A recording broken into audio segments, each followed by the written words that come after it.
আসসালামু আলাইকুম। আমি মোহাম্মদ রাশিদুর রহমান রাশেদ। আজকে আমার প্রথম টিউটোরিয়ালে আপনাদের সবাইকে স্বাগতম। আশা করি আপনাদের ভালো লাগবে। যদি কোনো কিছু ভালো না লাগে, যদি কোনো ভুল ত্রুটি থাকে, তাহলে অবশ্যই কমেন্ট বক্সে জানাবেন। তো আজকে আমরা যেটা দেখতে যাচ্ছি সেটা আমরা দেখব কিভাবে আমরা একটা অ্যানিমেশন তৈরি করতে পারি। এখন অ্যানিমেশন কি এটা আগে আমরা জানি। অ্যানিমেশন হচ্ছে সেই জাতীয় কন্টেন্ট, যে কন্টেন্টটা দেখতে কিছুটা পিকচারের মতো, কিন্তু পিকচার আসলে পিকচার নয়। পিকচার কিন্তু স্থির অবস্থায় থাকে, কিন্তু অ্যানিমেশনটা স্থির অবস্থায় থাকে না, কিছু অংশ মুভমেন্ট করে বা পুরোটাই মুভমেন্ট করে। তো যেমন এখানে ডেস্কটপে একটা অ্যানিমেশন আছে, আমরা এই অ্যানিমেশনটা ওপেন করি। অ্যানিমেশনটা ওপেন হওয়ার পরে দেখেন এই অ্যানিমেশনটাতে লক্ষ্য করে অ্যানিমেশনটা কিন্তু মুভমেন্ট করতেছে। তাহলে এই জাতীয় কন্টেন্টকে বলা হয় অ্যানিমেশন। তো আজকে আমরা দেখব এই জাতীয় কন্টেন্টগুলো আমরা কিভাবে তৈরি করতে পারি। এই জাতীয় কন্টেন্ট তৈরি করার জন্য আমরা যেটা করব, আমাদের একটা সফটওয়্যার লাগবে, সেটা হচ্ছে যারা 3D। ফটোশপের মাধ্যমে অ্যানিমেশন তৈরি করা যায়, কিন্তু সেটা আলাদা ডিজাইনে। এই ডিজাইনে করতে গেলে এটা 3D ইফেক্ট আছে। এই ডিজাইন করতে গেলে আমাদের হচ্ছে এই সফটওয়্যারটা আমরা ব্যবহার করব। সফটওয়্যারটা আমরা অনলাইনে খুঁজলেই পেয়ে যাব। যদি না পাওয়া যায় সেক্ষেত্রে আপনারা আমার ভিডিওর নিচে কমেন্ট বক্সে কমেন্ট করতে পারেন আপনাদের ইমেল অ্যাড্রেস সহ। আমি চেষ্টা করব আপনাদের প্রত্যেককে ইমেইলের মাধ্যমে এই ফাইলটা বা এই সফটওয়্যারটা সেন্ড করে দেওয়ার জন্য। সফটওয়্যারটা পাওয়ার পরে আপনাদের যেটা করবেন, সফটওয়্যারটা ইনস্টল দিয়ে নেবেন। ইনস্টল দেওয়ার জন্য এই রার ফাইলটা ওপেন করবেন। ওপেন করার পরে আপনারা এখানে যেটা পাবেন, একটা অ্যাপ্লিকেশন ফাইল পাবেন। অ্যাপ্লিকেশন ফাইলটা ইনস্টল করার পরে একটা টেক্সট ফাইল পাবেন, যেটা আপনাদের সিএল কি দেওয়া থাকবে। এই সিএল কিটা যেমন দেখেন, এই তো সিএল কি। সিএল কিটা কপি করে ওখানে বসায় দিবেন। দেওয়ার পর সাবমিটে ক্লিক করলে আপনার সফটওয়্যারটা অ্যাক্টিভ হয়ে যাবে। কোনো প্রবলেম হচ্ছে, আমি আবার দেখাচ্ছি। সেল কিটা কপি করে ওখানে পেস্টে ক্লিক করলে, পেস্ট করে দিয়ে সাবমিটে ক্লিক করলে আপনার অ্যাক্টিভ হয়ে যাবে। তারপর সফটওয়্যারটা আমাদের অ্যাক্টিভ হয়ে গেল। এবার আমরা দেখব কিভাবে আমরা সফটওয়্যার দিয়ে কাজ করতে পারি। তাহলে অ্যাক্টিভ হয়ে গেলে, ইনস্টল হওয়া শেষ হয়ে গেলে, এই তো আমাদের একটা আইকন চলে আসবে এখানে। এই আইকনটা আমরা ডাবল ক্লিক করলাম, আমাদের প্রোগ্রামটা ওপেন হলো। ওপেন হওয়ার পরে এখন এই প্রোগ্রামে আমরা একটা অ্যানিমেশন তৈরি করবো। অ্যানিমেশনে কি লেখা থাকবে সেটা লিখবো এবং কোন ফন্টে থাকবে এটা সিলেক্ট করব। তাহলে এই তো ডাবল এ, একটা ক্যাপিটাল এ একটা স্মল এ, এটাতে ক্লিক করলাম। ক্লিক করার পরে এখান থেকে আমরা যে ফন্টে লিখতে চাই, এখানে আমি ফন্টগুলো পর্যায়ক্রমে দেখাচ্ছি, আপনারা খেয়াল করেন প্রত্যেকটা ফন্ট আলাদা আলাদা। তো আমরা বাংলা ফন্টে লিখবো, সুতরাং আমি সিলেক্ট করলাম। এই বক্সে ক্লিক করে পুরোটা কন্ট্রোল এর দ্বারা সিলেক্ট, ব্যাক স্পেস বা ডিলিট দ্বারা মুছে দিলাম। দেওয়ার পরে এখন আমরা এখানে লিখব। লেখার জন্য যে কাজটা আমাদের করতে হবে, টাইপ করি, আমি লিখব বাংলাদেশ। ওকে, টাইপ করা হয়ে গেল। এরপরে এখন লেখাটা আমার কি রকম হবে, কতটুকু লম্বা হবে বা সরু হবে, এটা একবার নির্ধারণ করি। এটা আমি হয়তো বা 50% দিলাম। দেখেন এটা স্পেসটা কমে গেছে প্রস্থটা। আমি যদি এখানে 80 দেই তাও কমে যাবে। যদি এখানে অনলি 8 দেই তাহলে আরো প্রস্থটা কমে গেল। যদি এখানে 75 দেই তাহলে আরো কিছুটা বৃদ্ধি পাইলো, কিন্তু 100% এর মতো হইল না। আবার এখানে আমি 120% দিলাম, দেখেন কিছুটা আরো প্রশস্ত হয়েছে। তো আমি ডিফল্ট ভাবে 100 ছিল, 100 রাখলাম। তারপরে আর এগুলো ঠিক একই রকমই। তো আমি ওকেতে ক্লিক করলাম, হয়ে গেল। হয়ে যাওয়ার পরে এখন আমি এখানে প্লে করে দেখি যে এটা আমার কিরকম ভাবে কাজ করবে। এটা কিন্তু সাধারণ একটা ডেমো হলো। এখন আমরা এখানে আর কি করব, এগুলোর কালারগুলো দেখি। কালারগুলো যদি চেঞ্জ করতে চাই তাহলে আমাদের প্রয়োজন অনুসারে কালার দিতে পারি আমরা। হ্যাঁ, কালার দিয়ে দিলাম। RGB দিয়ে দিতে চাইলে এখানে RGB দিতে পারি। RGB দিলাম। এখন রেড, রেড কত পার্সেন্ট থাকবে, রেড 50। ওকে, গ্রিন এটাও 50, এন্ড ব্ল্যাক, ব্লু এটাও 50। দেখেন কালারটা লক্ষ্য করে দেয়। অথবা আমরা এখান থেকে নির্ধারণ করে দিতে পারি। আচ্ছা যাই হোক, দিয়ে দিলাম একটা। দিয়ে দেওয়ার পরে এক্সট্রাকশন অপশন, এখানে যা আছে ঠিকঠাক থাক, এটাতে আমরা কোনো কিছু করব না। এখন এই যে চারপাশে বর্ডারটা আছে, বর্ডারটা আপনার কেমন হবে এটা নির্ধারণ করব।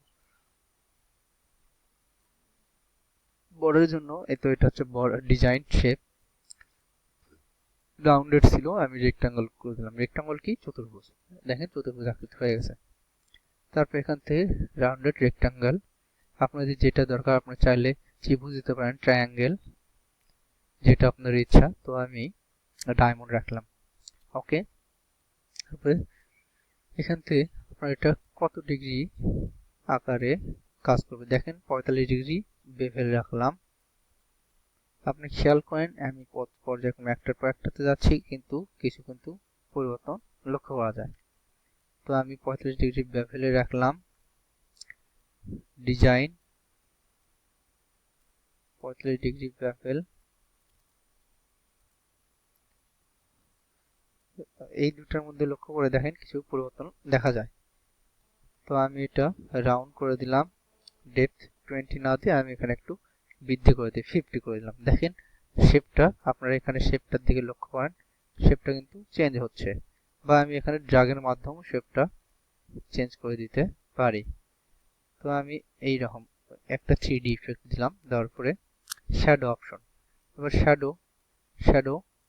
শ্যাডোটা আমি দেখেন 10 করে দিলাম একটু ঝাপসা, 1 করে দিলাম বেশি, 0 করে দিলাম বেশি, মানে এটা দূরত্বটা নির্ভর করবে। আমি এখানে 15 করে দিলাম, একটু মোটা হয়েছে কিন্তু খেয়াল করেন।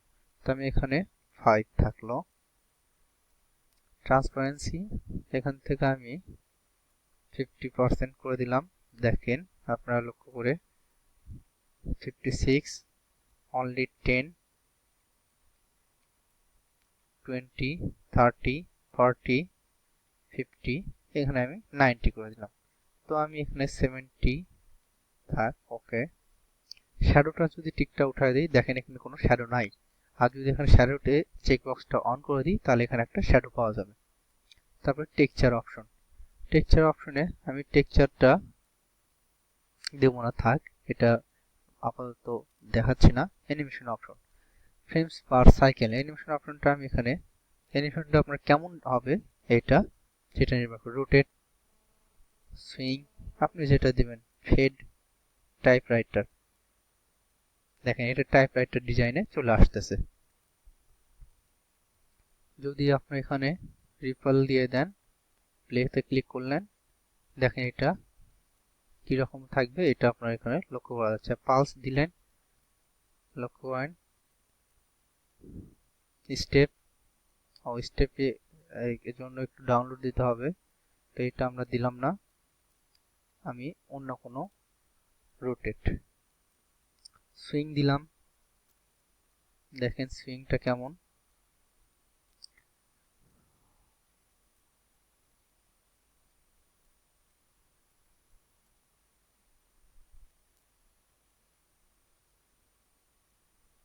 তো আপনাদের যেটা প্রয়োজন আপনারা সেটা নিতে পারেন। দেখেন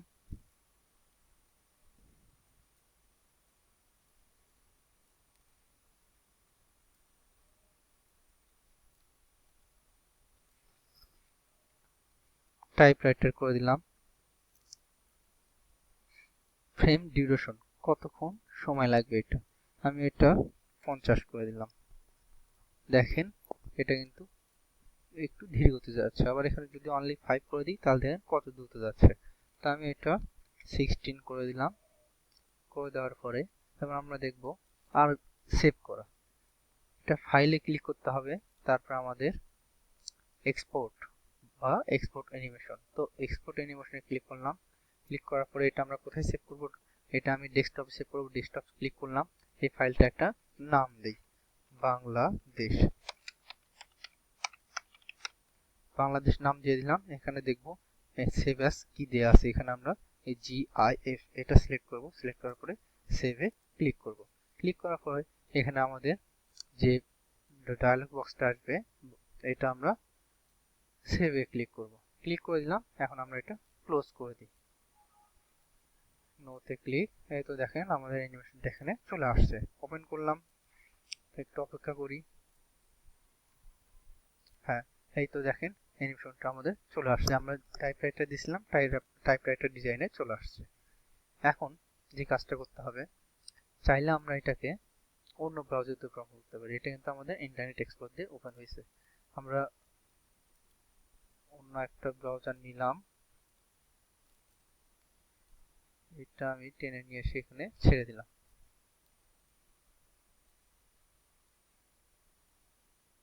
সরি, এবার হবে। এবার একটু লক্ষ্য করে দেখেন,